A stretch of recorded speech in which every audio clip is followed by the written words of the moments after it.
Thank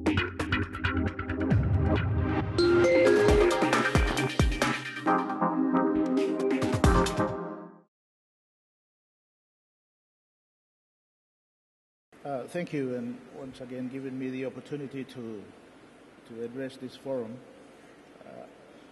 I can only speak on in respect to many of the issues relating to the inequalities in my own country, Papua New Guinea.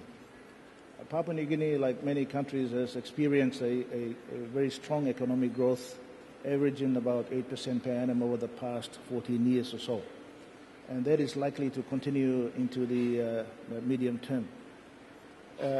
Our population base is such that close to over 80% of our people live in the rural settings. And with the growth at that levels, it's attracting a lot of migration into urban centers, which is placing a lot of challenges to any government that is trying to accommodate that such levels of migration into cities. But one thing we feel very strongly is that the growth needs to be inclusive, and that it must be able to trickle down to the population, particularly in the rural settings.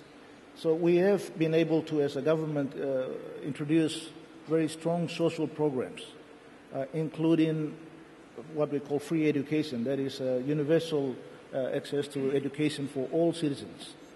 As a result of that particular introduction of that program, it has enabled almost close to 1 million more kids going to schools over a period of time.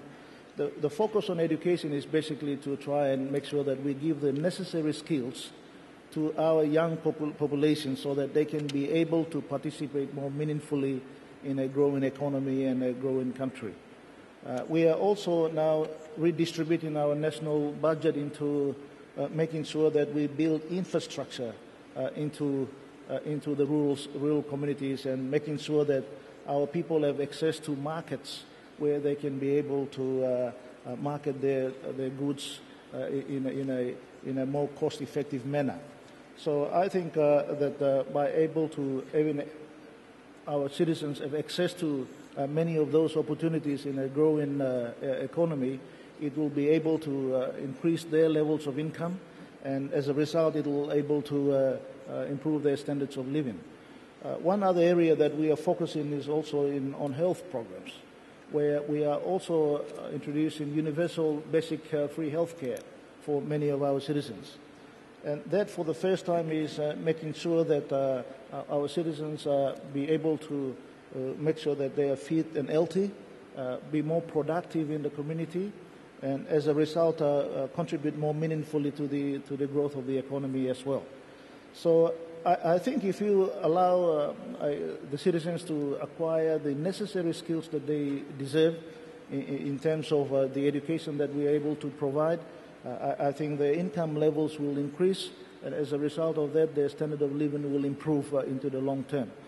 So many countries such as ours, we must be able to be inclusive in our strategy that will enable the spread of the growth that we are experiencing in our economies in the region.